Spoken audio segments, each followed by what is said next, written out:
Right, people, thanks for clicking. We'll get straight into it today. This is a Stanley Chalk-O-Matic. Production on this started around 1955 and ran until the 1970s. It's made from aluminium.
So here's what it looked like before.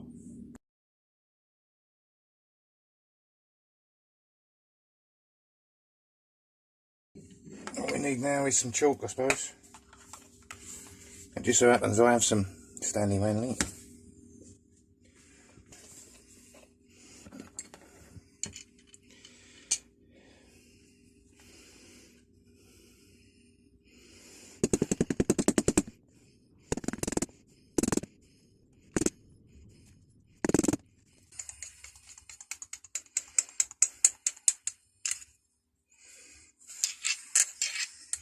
Lovely chalk line.